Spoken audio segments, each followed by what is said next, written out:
Hi, Mike. Thanks for joining us. We'll start off with Zach Stevens of the NVR. Hey Mike, thanks for talking with us today. You're one of the few people on the team that's been in the playoffs and made a deep playoff run in terms of players. What are the key traits for for a team to make a deep run in the playoffs because you have experience with that? Well, I think it's about, keeping things the same, right? You want to do the things that got you here, the things that brought you to this point. Stay in the same process. Don't try to do too much just because it's the playoffs. You got to be who you are, and not let the pressure of the moment take over. I think it's just a matter of competing as hard as you can, being on task, and doing your job. It's as simple as that. If you can execute, and the people that deal with the pressure the best and execute through all of that are the teams that make noise in the playoffs. Ryan McFadden, Denver Post.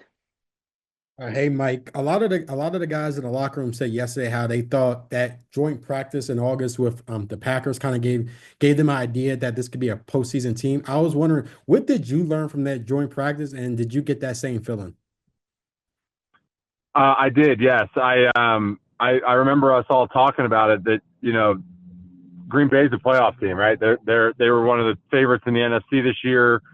Wildly talented roster, and they came into Denver, and I thought, for a couple of days we had set ourselves apart, and I think it gave us a belief that, hey, we're here, we can do this, and we can compete with anybody. And I think that mindset has traveled throughout this season.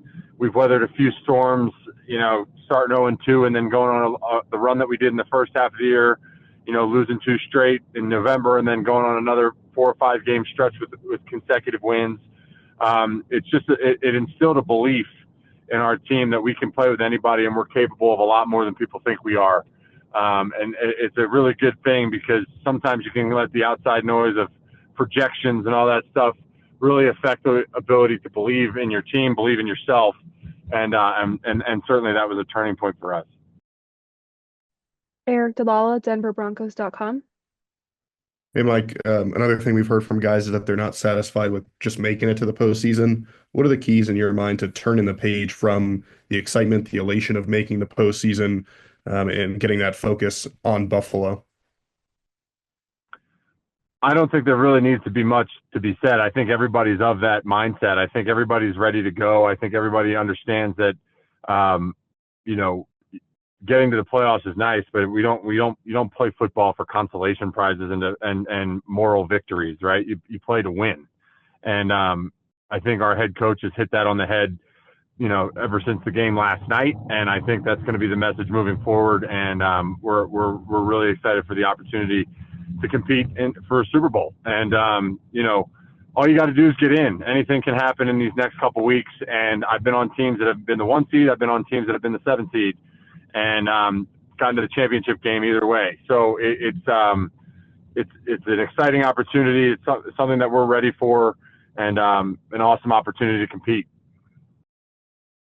Andrew Mason, DenverSports.com. Hey, Mike, watching yesterday, you had Audric Estime making that block in space on Marvin's touchdown, and then Jaleel McLaughlin picking up a blitz there. How far have those two running backs come in terms of learning the pass protection and blocking aspects of the game since you've seen them come in here? I think it's been huge, right? I think they have all stepped into the roles they've been asked to perform for our football team. Certainly has been a lot of experience for the two of them as this year has gone on. I think the two of them have really risen to the occasion. And they know that it's really important because being able to do those things in different personnel groupings, it blends plays and offenses and formations together so that it's, you don't become one dimensional with one back in the game, or you don't become predictable in your play calling. And they knew they needed to step up there, and they've done that in a large part. And it's been a huge reason for our success offensively. Parker Gabriel, the Denver Post.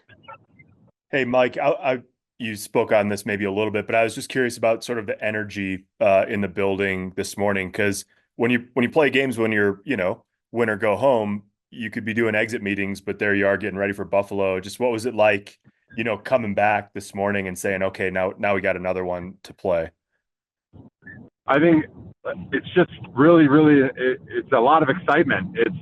It's something that, you can feel it from the staff members. You can feel it from our players, like Garrett Bowles is smiling ear to ear this morning in our meeting because it's the first time in his career he's getting a chance to play for the team that he loves in the playoffs. Cortland Sutton, the same thing. Our trainers who have been here for years, our equipment staff who have been here for years. Like, it's an opportunity to change people's lives, and that's what the playoffs do. And it's a really cool feeling to be a part of that, and hopefully, we do make a lot of noise in this playoffs as they come around here, because I think the excitement in our building right now is something that you don't want to go away. And when it is win or go home, you never know when your last practice is guaranteed or the last time you step on the field as a team together, because in the NFL every year the teams aren't the same, and you want to make sure you play as long as possible, and that's what we're going to try and do. Kyle Fredrickson, The Gazette. Hey, Mike, in reflecting on what Bo Nix has accomplished this season, I'm curious if you can look back to an early part of the year where Bo did something or accomplished something that really kind of turned the team to trust in him and to really see him as the guy. Can you find any examples from early in the season to where he really started to prove that? I mean, it has to be in training camp. I think we all came out of training camp knowing that this guy was going to be pretty special. And, it was moments of, hey, he threw a pick at practice or did something at practice that he didn't like and made sure it was corrected for the next time he did it. Bo is a very, very prideful guy. He's very proud to be the quarterback of our team. And with that comes a great responsibility of being on task, being the guy that can't make the mistakes. And he's learned so fast throughout the whole day. But I think, maybe it could be that Green Bay, couple days against Green Bay where, you're competing against live bullets, relatively live bullets. And, you go down in a 2-minute drill a couple times and you're like, okay, this kid's got something special and he's made of the right stuff. And the ability will just keep coming as he keeps learning how to do this. And the thing that you love about Bo is who he is. And it just makes you so much, it gives you so much confidence in what he's going to become. Great. Thanks for your time this afternoon, Mike. All right, guys. Thank you.